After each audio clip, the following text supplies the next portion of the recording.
إن الحمد لله نحمده ونستعينه ونستغفره ونعوذ بالله من شرور أنفسنا ومن سيئات أعمالنا من يهده الله فلا مضل له ومن يضلل فلا هادي له نشهد أن لا إله إلا الله وحده لا شريك له ونشهد أن محمدا عبده ورسوله falënderimet dhe lavdërimet I përkasin vetëm Allahu të madhëruar, atë e falenderojmë dhe vetëm prej tij falje dhe ndihmë kërkojmë. Kërkojmë mbrojtje për Allahut që të na ruajë nga të këqijat e vetvetes tonë dhe nga të këqijat e veprave tona. Kë udhëzon Allahu në rrugën e drejtë, nuk ka kush që ta humb dhe kë humb Allahu I madhëruar, nuk ka kush që ta udhëzojë dhe drejtojë përposa me lejen e tij. Dëshmojmë dhe deklarojmë se nuk ka të adhuruar me të drejtë përveç Allahut, ashtu siç dëshmojmë dhe deklarojmë se Muhamedi sallallahu alaihi wasallam është rob dhe I dërguar I Tij sallallahu alaihi wasallam.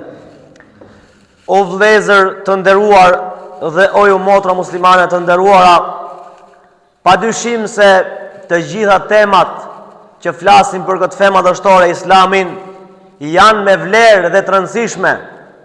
Mirë po disa janë të veçanta nga disa të tjera, pra kanë më shumë vlerë dhe më shumë rëndësi se disa të tjera. Për shkak të vlerës që I ka kushtuar Allahu I madhëruar këtyre dhe për shkak të vlerës që I ka kushtuar dhe I ka dhënë pejgamberi sallallahu alaihi wasallam këtyre temave.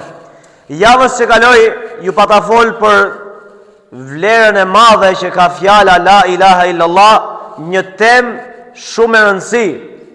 Një temë që pa të cilën nuk mund të jetojmë dot të qetë dhe nuk ka vlerë jeta jonë, një temë pa të cilën nëse nuk e shfrytëzojmë ashtu siç duhet dhe nuk e mësojmë siç duhet dhe nuk veprojmë me të, atëherë xheneti është haram për ne.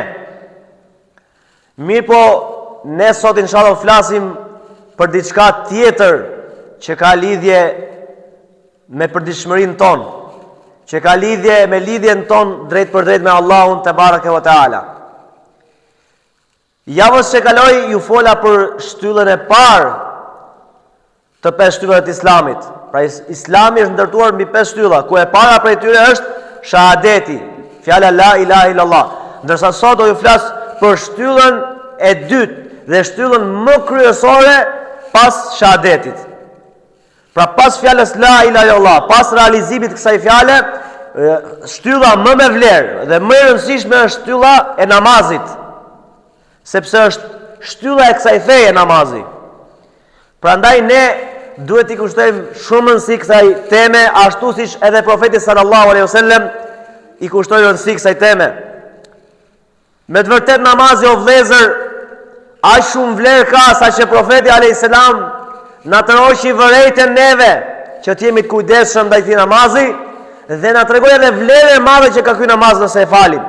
I tha pejgamberi sallallahu alaihi wasallam sahabëve të nderuar: "O ju shokët e mi, nëse në shtëpinë e ndonjërit prej jush do të rridhte një lum për ditë dhe ju do të laheshit 5 herë në ditë në atë lum, a do të ngelte ndonjë pisllik në trupin e ndonjërit prej jush?"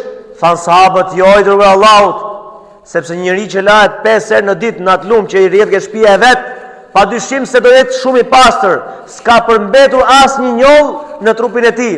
Tha pejgamberi sallallahu alaihi wasallam: "Kështu është edhe shembulli I namazit për besimtarin. Kur besimtari fal 5 kohë të namazit, atij I fshihen gjunahet e vogla, përderisa I largohet nga gjunahet e mëdha, siç është shirku, zinaja apo alkooli të tjerë." Pa aq vlerë madhe ka namazi, subhanallah. Po e falë namazin 5 herë në ditë është njësoj sikur të lahesh 5 herë në ditë, ku ti pastron trupin tënd, ndërkohë me namazin ti do pastron shpirtin tënd që e ke mbush me gjunahe, që të gjithë kemi mbush shpirtat tanë me gjunahe, Allahu na fal. Po ashtu pejgamberi sallallahu alaihi wasallam në hadithe të tjera na ka treguar për vlerën e këtij namazi madhështor. Një shok I profetit sallallahu alaihi wasallam një ditë prej ditësh, nga dobësia e tij hyri në gjuna, pa puthi një grua të huaj dhe shkoi me vrap tek pejgamberi sallallahu alaihi wasallam I penduar. Pa besimtari kështu është o vëllezër, pendohet. E ndjen peshën e gjunat. A më ç'a bëra unë asgjë? Jo vallahi, e ndjeu peshën e gjunat. I shkoi te pejgamberi sallallahu alaihi wasallam dhe I tha: "O I dërguar Allahut, kështu puna. Dhe ka marrë dhe penduar, ka pendim për mua. Pejgamberi sallallahu alaihi wasallam tha prit. Dhe priti derisa falet namazin. Mas i fali namazin me pejgamberin sallallahu alaihi wasallam, zbriti dhe ajeti i Kur'anit famëlar ku thot Allahu, me të vërtet namazi me të vërtet thoi Allahu për namazin, dhe pastaj tha me të vërtet veprat e mira i fshin dhe i shlyen veprat e këqija. Pra pejgamberi sallallahu alaihi wasallam ja citoi këtë ajet Kur'ani dhe i tha pa veprat e mira, që namazi është vepër e mirë, ta ka fshi këtë vepër të keqe që e ke bërë, përdesa ti u pendove tek Allahu. Dhe tha ky sahabi i nderuar, o i dërguar Allahu, a vetëm për mua është kjo gjë? Jo, tha pejgamberi sallallahu alaihi wasallam, është për gjithë umetin. Pra, nëse gjithë umeti masi ta bëj gjunahun, pendohet dhe fal namazin, padyshim se Allahu ka për t'ia fal gjunahet. Ose e pason me një vepër të mirë, me sadaka për shembull. Ose ku ta diun me vepra të mira, Allahu ka për t'ia fshi gjunahet këtij personi. Po ashtu pejgamberi sallallahu alajhi wasallam në një hadith tjetër ka thënë: namazin deri namazin tjetër, xumaja deri në xuma, Ramazani deri në Ramazan i fshihen gjunahet të vogla. Pra namazi deri në namazin tjetër. Për shembull, falet drekën dhe ti gjatë këtyre kësaj periudhe, pra mes drekës dhe ikindis po themi, ose mes xumas dhe ikindis, ti ke bërë një gjuna, ose më mirë ta cekim me namaz. Pra mes namazve, nga namazi drekës e deri në namazin e ikindis ke bërë gjuna të vogla. Allahu i madhëruar, kur ti të falësh ikindin, ka për t'i fshi gjunahet e vogla nëse ti pendohesh tek Allahu te bareke ve teala. Po ashtu xumaja në xuma, nëse ti gjatë xumas, pa gjatë javës ke bërë gjunahe dhe erdhi xumaja tjetër, Allahu brenda kësaj jave do t'i fshi gjunahet e vogla nëse pendohesh prej të mëdhajave. Përderisa ti largohesh nga gjunahet e mëdhaja. Po ashtu nga Ramazani deri në Ramazan, të fshihen gjunahet e vogla përderisa ti largohesh nga gjunahet e mëdhaja që disa i cekëm më parë. Pa shiko çfarë vlerë të madhe ka namazi, o vëllezër. Subhanallahu, vlerë kaq të madhe vetëm një adhurim madhështor mund t'i ketë, që ky është namazi. Namazi pse ka vlerë të madhe? Sepse është lidhje e drejtë për drejtë me Allahun te bareke ve teala, o vëllezër. Në namaz ti përmend Allahun shumë. Në namaz bashkon shumë adhurime. Prandaj ka një vlerë kaq të madhe. Namazi ka sejdën, ku pejgamberi sallallahu alaihi wasallam ka thënë, kur robi është sejdë, është më afër Allahut se sa damari i qafës. Në namaz robi këndon Kur'an. A nuk këndojmë surën Fatiha dhe surët e tjera më pasaj? Aq sa dim. Pra këndojmë Kur'an. Në namaz e madhrojmë Allahun duke thënë në ruku, Subhana Rabbiyal Azim. I lartë, i patmeta është Allahu, pa Zoti im, i cili është më madhështori.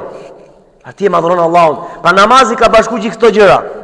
O vëllezër, aq i rëndësishëm është namazi në jetën e besimtarit, saqë Allahu i madhëruar dhe pejgamberi i tij sallallahu alaihi wasallam na kanë orientuar dhe ligjësuar namaz për çdo siklet dhe për çdo vepër madhështore që do ta nisim.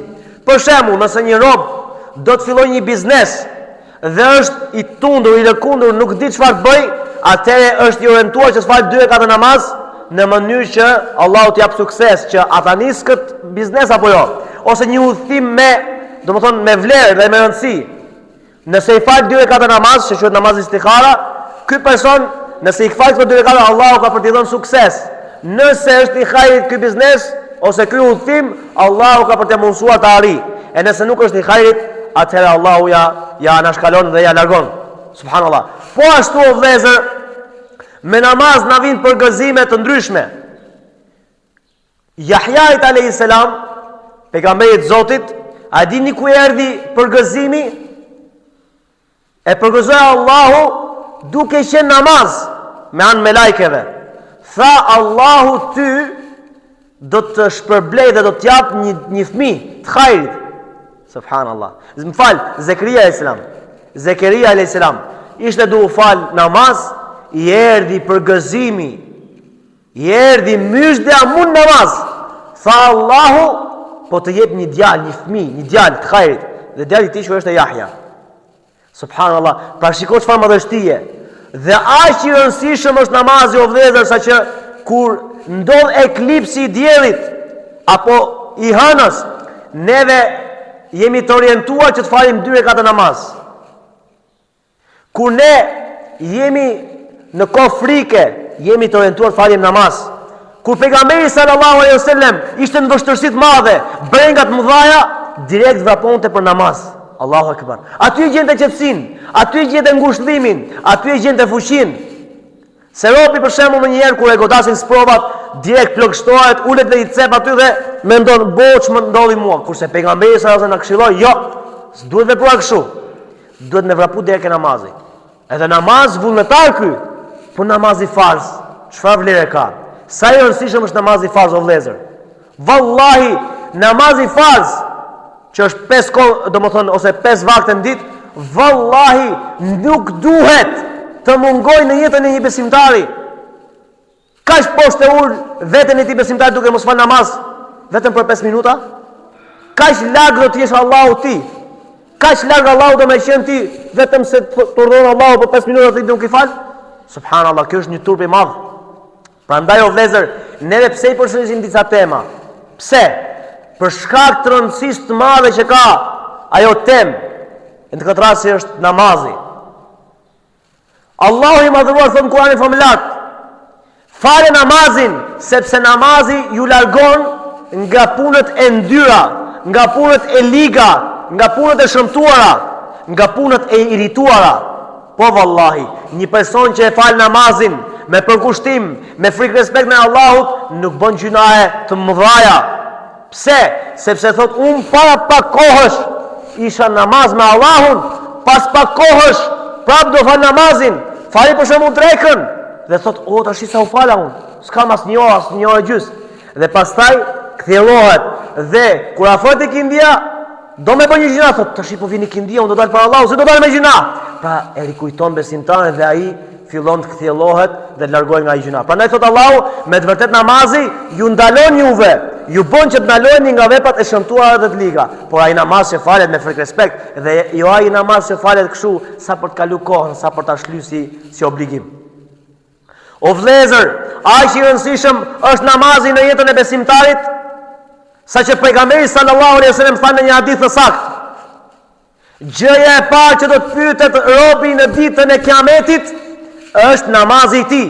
Nëse namazin e ka në rregull, çdo vepër tjetër do të shkojë në rregull. E nëse namazi i tij është i mangët, çdo vepër tjetër do të shkojë mangët.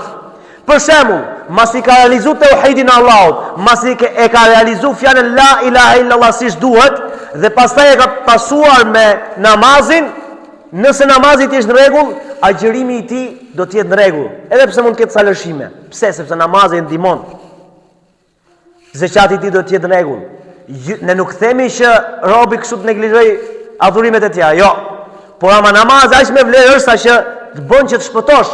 E në momentin që ti ke qenë me namazin i shkujdesur, apo se ke fal hiç, vallahi je i kërcënuar për Allahu te baraka ve taala. Allahu i madhëruar thot në Kur'anin famullar, duke përshkruajt atë gjendjen e jo besimtarëve në xhenem, u thot jo besimtarëve, jo muslimanëve. Jo muslimanëve, po edhe jo besimtarëve, aq me vlerë është sa që i pyet edhe për namazin. Thot, çfarë ju solli në xhehenem, i thot qafirave. Than ata, gjë e parë, për shkak të cilës kemi ardhur në xhehenem, është pikërisht lënia e namazit. Ne nuk ishim për ato që falin namaz. Subhanallah. Po ti o besimtar si pretendon të shpëtosh pa namaz? Kur Allahu i pyet qafirat në xhehenem, që qafirave u mungon gjëja më kryesore, shahadeti, por Allahu i pyet për namazin, sepse namazi ka lidhje edhe me shahadetin. Ka ardhur direkt pas shahadetit, po ka lidhje sepse ti thon shahadet, nuk do të adhuroj askën tjetër përveç Allah. Namazi është adhurim, është adhurim bile kryesor mas shahadetit. Prandaj pyeten ata për namazin. Wallahi si do të përgjigjemi Allahut ditë gjykimit? Si do të dalem Allahut ditë gjykimit para ti, para madhështisë kur thot Allahu, o robim, as kishe turp. A nuk kishe turp që mos falesh për mua kur unë ta dash kohën, ta dash mirësitë, begatit, çdo gjë ta dash unë. Wallahi, robi do të turpohet shumë atë ditë dhe do pendohet dhe do thot, më ktheve një herë Allah, ama Allahu s'ka për ta kthyer më. Prandaj sa jemi gjallë o vëllezër, mos ta neglizhojmë këtë shtyllë të dytë islamit.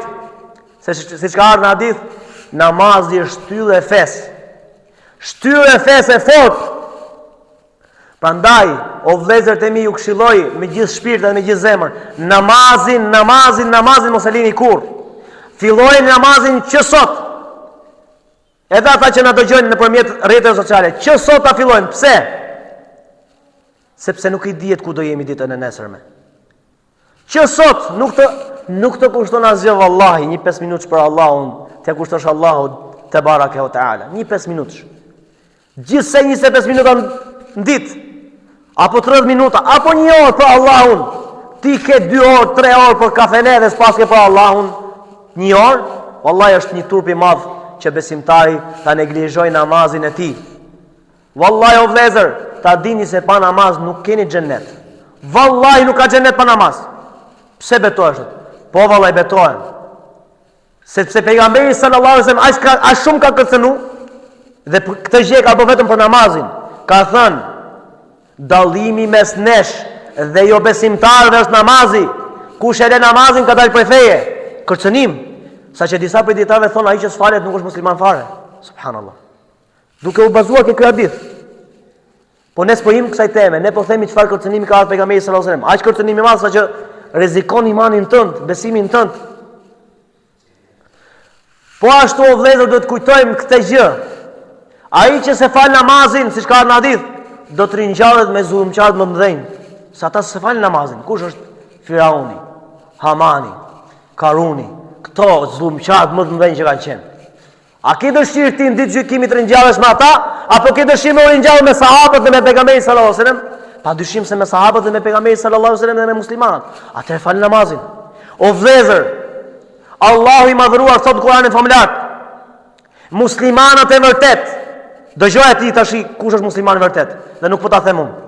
Thot Allahu në Kur'an, muslimanët e vërtet janë ata të cilët e falin namazin. Janë kujdesshëm me namazet e tyre. Dhe pikërisht këta besimtarë që kujdesen për namazin e tyre, kanë për ta fituar xhennetin, kanë për ta trashëguar xhennetin, kanë për të futur në xhennet. Allahu Akbar. Allahu Akbar. Kujdesuni për namazin o vëllezër. A e dini se porosia e fundit e pejgamberit sallallahu alajhi wasallam kush ishte? Pejgamberi sallallahu alajhi wasallam u rënduaj shumë saqë nuk shkonte dot në xhami me fal namazin, i bitet fikët. Edhe porosia e fundit ishte namazin, amanet e keni namazin të pejgamberit sallallahu alajhi wasallam. Po edhe sahabët e nderuar ndoqën shembullin e tij. Kur Omer radiallahu anhu e goditën në namaz, më shpine, me thikë të helmuar, subhanallah, a i prap nuk e la namazin. Po përpiqeshin sahabët ta çonin nga ajo, do më thënë, nga i thikë ti që i kishë rënë. Edhe njëri për tyre tha, e di unë si quhet Omeri. I tha, o prisi besimtarve, ka ardhur koha e namazit, u çu direkt, subhanallah. Aq shumë me vlerë ishte namazi. Ata i thonin çou, pa ta përmendnin, nuk çoheshte gjallë botë, nuk gjonte. Po nga që zemra e tij ishte lidhur me namazin, kur i than çou prisi besimtarve se është koha e namazit, tha kur u çu, nuk ka pjesë në Islam ai që s'fal namaz. Aq rënd kanë fol për namazin, o vëllezër. Wallahi, nuk po ju them këtë që t'ju friksoj kot, por na ka friksuar vetë Allahu dhe i dërguari i tij sallallahu alaihi wasallam. Nuk po hym këtë temë ai besimtar nëse s'falesh apo jo. Kjo është temë gjër, por ama që ka kërcënim vallahi. Prandaj vëllezër, ta nisim namazin që tani që po dëgjojmë këtë gjë. Ti vendosim vetes tonë qëllim dhe premtim Allahut, o Allah, kaq kohë isha larg te duke mos u fal për ty, edhe pse ti më thret. Edhe pse ti më ke urdhëruar më saktë dhe muezini thret çdo kohë. Edhe pse kam neglizhuar o Allah, tashmë po t'ja besën se nuk do ta lë namazin. O Allah, tashmë po t'ja besën se nuk do ta lë këtë shtyllë kaq kryesore të Islamit. O Allah, po t'ja besën se nuk do dalë gjithë gjykimit pa fytyrë. Nuk do dalë i turpruar para teje. Vallahi jepini besën Allahut. Për Zotin, vallahi. O vëllezërit e mi, pash Allahun për e përsëris, asnjë nuk ka siguri se a do dalë nga kjo xhami. Për Zotin e madh. Wallahi billahi. A e di sa pikëllimi i madh është që dikush të vdes pa namaz? Bile kur na thon për një xhenaze, më ka rastis mu, me fal në një xhenaze, i pyes, a ka qenë namazli? O vëllezër, ta fillojmë namazin sepse i venin situata të vështira xhallar, për Zotin. Vallahi i venin situata të vështira. Se thot, a ka fal namazin filani? Jo. E vjen në pozitë vështirë. Tash çfarë bëj? Mos ja prish ty familjarëve apo çfarë bëj? Se s'do më afal një personi që s'ka fal namaz. S'do më afal. Se është çështja shumë e rëndë. Prandaj mos na venin vështirësinë edhe. Por filloni namazin. Që nesër pas nesër të mos kem asun as në një orë tjetër, pra të mos ket nevojë të thot o familja e filanit, ai ka fal namazin? Ai ka fal namazin familjari juaj? Por ta di vetë hoxha që ky është namazli. Prezantoni në xhami, fal namazin për shtëpia tuaja, kudo që t'jeni edhe në punë, fal namazin. Fal namazin se kjo ka qenë vetëm porosia e pejgamberit sallallahu alaihi wasallam.